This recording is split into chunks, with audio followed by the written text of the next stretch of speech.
Hi అండి, welcome to my channel. ఎలా ఉన్నారు అందరూ? ముందుగా అందరికీ హ్యాపీ మండే. అండ్ సండే బాగా ఎంజాయ్ చేశారు కదండి క్రికెట్ చూసుకుంటూ. అండ్ ఈరోజు వచ్చేసి మార్నింగే పిల్లల్ని స్కూల్కి డ్రాప్ చేసేసి టెంపుల్కి వచ్చానమాట. టెంపుల్కి వస్తే కాస్త పీస్ దొరుకుతుందని, తర్వాత బాగుంటుంది ఆ రోజు మొత్తము. అండ్ ఇక్కడ వచ్చేసి చెట్లు చాలా బాగున్నాయి. మార్నింగ్ మార్నింగ్ ఆ చల్ల గాలి చాలా బాగుంటుంది.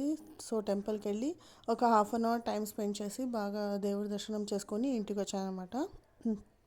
టెంపుల్లో అయితే అలా కూర్చుని పోతే చాలా బాగా అనిపిస్తుంది అనమాట. సో మార్నింగ్ అక్కడ వెళ్ళి వచ్చామండి. అండ్ ఈరోజు వచ్చేసి మీకు మంచి ఒక బ్రేక్ఫాస్ట్, హెల్తీ బ్రేక్ఫాస్ట్, తర్వాత ఒక స్నాక్ ఐటమ్ చూపించబోతున్నాను. యాక్చువల్లీ అది షార్ట్లో పెట్టానండి, కావాలంటే చూసుకోండి. అండ్ ఇక్కడ వచ్చేసి పోహా చేస్తానండి. పోహా చేసేటప్పుడు ఎప్పుడైనా కానీ మీరు ముందుగానే ఆయిల్లో పల్లీలు బాగా ఫ్రై చేసుకొని పెట్టుకోవాలి. ఎందుకంటే పల్లీలు దాంట్లోనే వేస్తే ఏమవుతుందంటే మెత్తగా అయిపోతాయి, క్రిస్పీ ఉండదు, క్రిస్పీనెస్. సో నేనైతే ఇలా ముందుగానే పల్లీలు వేయించుకొని పక్కన పెట్టేసుకుంటాను. పల్లీలు తర్వాత మీకు ఆప్షనల్ అండి.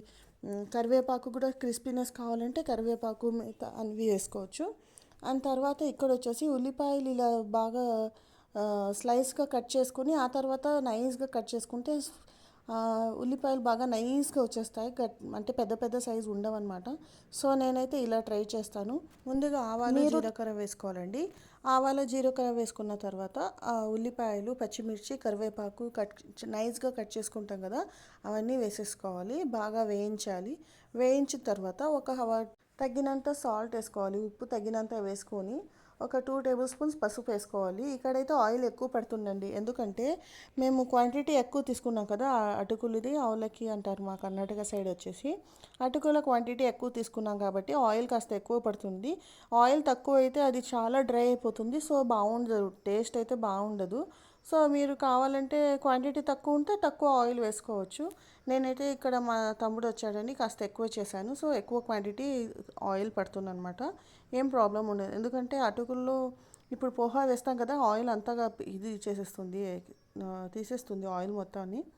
అండ్ ఇక్కడ వచ్చేసి పసుపు ఒక 2 టేబుల్ స్పూన్స్ వేసాను. నాదైతే స్పూన్స్ చిన్నగా ఉంటాయి, సో నేనైతే 2 టేబుల్ స్పూన్ వేస్తాను. ఇది పెద్దది ఉంటే 1 టేబుల్ స్పూనే చాలు అనుకుంటాను. అండ్ దీంట్లో కాస్త ధనియాల పొడి, ఒక హాఫ్ టేబుల్ స్పూన్ ధనియాల పొడి చాలు. దీంట్లో షుగర్ కూడా యాడ్ చేస్తామండి, నేను యాడ్ చేయలేదు. షుగర్ కంపల్సరీ యాడ్ చేస్తే పోహా చాలా టేస్టీగా ఉంటుంది. మీరు తప్పకుండా యాడ్ చేయండి షుగర్. ఒక హాఫ్ టేబుల్ స్పూన్ షుగర్ చాలా సరిపోతుంది. అండ్ బాగా కాస్త వేయించి దీంట్లో టమాటో వేసుకున్నవారు వేసుకుంటారు, ఆప్షనల్ అది. నేనైతే లెమన్ స్క్వీజ్ చేసుకుంటాను, నిమ్మపండు వేసుకుంటానండి. నిమ్మకాయ వేసుకుంటే కాస్త ఆ ఫ్లేవర్ చాలా బాగుంటుంది టమాటో కన్నా. మీరు రెండు ట్రై చేయొచ్చు, మీకు ఎలాంటి ఇష్టం ఉంటుందో అలా ట్రై చేయండి. అండ్ కాస్త బాగా వేయించుకొని ఆయిల్ పైన వస్తుంది కదా, ఆయిల్ పైన వచ్చే వరకు కాస్త వేయించుకోవాలి. తర్వాత పోహా వేసుకోవడమే. కాస్త చూడండి, ఇక్కడ వచ్చేసి నేను క్వాంటిటీ ఎక్కువ తీసుకున్నాను. అండ్ లాస్ట్లో లెమన్ స్క్వీజ్ చేసుకోవాలంతే, అంత సరిపోతుంది. దానిపైన మీరు పల్లీలు వేసుకొని ఆ తర్వాత షేవ్ కూడా వేసుకోవచ్చు. లేదంటే పుట్నాల పొడి ఉంటుంది కదండి, అది కూడా వేసుకొని చాలా బాగుంటుంది టేస్ట్. కావాలంటే తప్పకుండా ట్రై చేయండి. అండ్ ఇది వచ్చేసి హెల్దీ బ్రేక్ఫాస్ట్ అండి. అండ్ ఈవినింగ్ వచ్చేసి స్నాక్స్ కంపల్సరీ కావాలి కదండి. వీకెండ్ వచ్చిందంటే ఏదో ఒక డిఫరెంట్ స్నాక్ కావాలి, లేదంటే బయటకు వెళ్ళి తింటామంటారు. సో నేనైతే వెజిటేబుల్స్ ఎక్కువ ఉన్నాయి ఇంట్లో, సో పావు బాజీ చేద్దామని థాట్ వచ్చేసింది. సో పావు బాజీ చేద్దామని చేసేసాను. ముందుగా ఆనియన్స్ని నేను అది స్లైస్లో బాగా నైస్గా కట్ చేసుకొని ముందుగా ఆనియన్స్ వేసుకొని అల్లం వెల్లుల్లి పేస్ట్ వేసుకోవాలండి పావు బాజీకి. ఇది కూడా ఆప్షనల్, అల్లం వెల్లుల్లి పేస్ట్ ఉంటే వేసుకోండి, ఆప్షనల్ అండి అల్లం వెల్లుల్లి పేస్ట్, లేదంటే పర్వాలేదు. అండ్ ముందుగా బాగా స్మెల్ పచ్చి వాసన పోయే వరకు వేయించుకొని టమాటో వేసుకోవాలండి, టమాటో ముక్కలు. ఇది అల్లం వెల్లుల్లి వాసన పోవాలి కదా. సో ఒక 5 మినిట్స్ వేయించి తర్వాత టమాటో ఒక చిన్న సైజు ఉంటే 4 తీసుకోండి, మీడియం సైజ్ కాస్త పెద్ద ఉంటే 2 చాలా సరిపోతాయి. నేనైతే 4 తీసుకున్నానండి, ఎందుకంటే చాలా చేస్తున్నాను ఎక్కువ క్వాంటిటీ. సో 4 టమాటోస్ తీసుకున్నాను, కాస్త చిన్న సైజే ఉంటే. టమాటోస్ బాగా ఉడికేయాలండి. ఉడికిన తర్వాత ఆయిల్ పైన వస్తుంది కదా, అంతవరకు బాగా టమాటో ఉడికించాలి. ఆ లోపల మేము సాల్ట్, తర్వాత ఉప్పు, కారం, పసుపు అన్నీ వేసుకోవాలి, ధనియాల పొడి. దీంట్లో వచ్చేసి నేను గరం మసాలా ఏది వేయట్లేదండి, ఎందుకంటే ఆల్రెడీ పావ్ భాజీ ఉంటుంది కదా, దాంట్లోనే అన్ని గరం మసాలా ఐటమ్స్ అన్నీ ఉంటాయి. సో నేనైతే దీంట్లో ఏం వేయట్లేదు, జస్ట్ కారం, పసుపు, ఉప్పు, కారం, పసుపు, ధనియాల పొడి అంతే అండి. ఎక్కువ వేయను.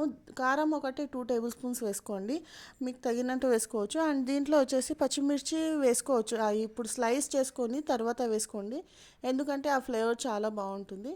ఇక్కడ చూడండి, ధనియాల పొడి 2 టేబుల్ స్పూన్స్ వేసాను. ఇది బాగా ఆయిల్ పైన వచ్చే వరకు బాగా వేయించుకోవాలి. బాగా ఫ్రై అయినాక, బాగా ఫ్రై అయ్యి ఆయిల్ పైన వచ్చే వరకు వెయిట్ చేయాలండి. అప్పటి వరకు చూస్తుండండి, మ్యూజిక్ యాడ్ చేస్తాను, సరేనా?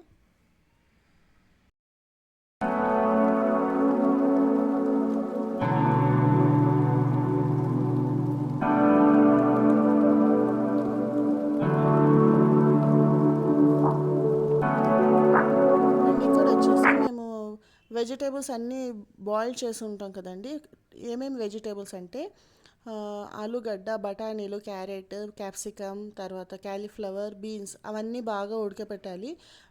క్వాంటిటీ ఎక్కువ అంటే ఆలూదే క్వాంటిటీ ఎక్కువ ఉండాలి, బఠానీలు, ఆలూది.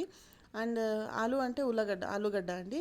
తర్వాత క్యారెట్ ఒక హాఫ్ క్యారెట్, లేదంటే ఒక క్యారెట్, తర్వాత క్యాలీఫ్లవర్ ఒక two P two table spoon అంటే 2 పీసెస్ లాంటి క్యాలీఫ్లవర్, తర్వాత క్యాప్సికమ్ అవన్నీ వేసుకొని బాగా స్మాష్ చేసుకొని వేసుకోవడమే, అంతే. ఆ వాటర్ వచ్చేసి పడేయకూడదు, వాటర్ తర్వాత యాడ్ చేసుకోవాలి. వాటర్ కూడా యాడ్ చేసుకొని పావుబాజీ మసాలా యాడ్ చేసుకొని ఒక 10 మినిట్స్ వరకు వెజిటేబుల్స్ తర్వాత పావుబాజీ మసాలా అవన్నీ పట్టే వరకు ఒక 10 మినిట్స్ సీమ్లో పెట్టేసేయాలి. చూస్తుండండి, మ్యూజిక్ యాడ్ చేస్తాను.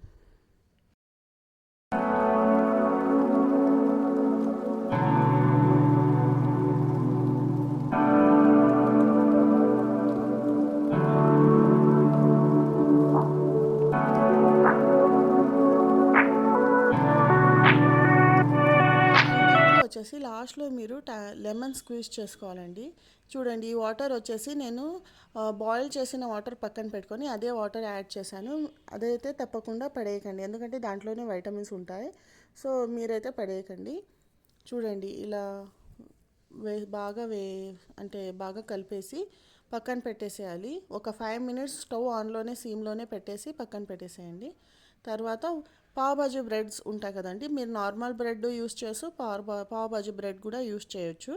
చూడండి, ఇలా పావుబాజీ బ్రెడ్స్ బాగా కాస్త బటర్ లేదంటే గీ ఏదైనా ఆప్షనల్, మీరు చూసుకొని ఇలా ఫ్రై చేసి అటుపక్క ఇటుపక్క ఆనియన్స్తో పచ్చిమిర్చితో తింటే చాలా టేస్టీగా ఉంటుంది. మీరు ఈవినింగ్ టైం స్నాక్స్ చేసుకున్నప్పుడు ఇలా తప్పకుండా ట్రై చేయండి. And thank you for watching guys. ఇలానే నా ఛానల్ని సబ్స్క్రైబ్ చేసుకోండి, షేర్ చేయండి, లైక్ చేయండి. Thank you for watching. మంచి వీడియోతో మళ్ళీ కలుస్తాను. బాయ్.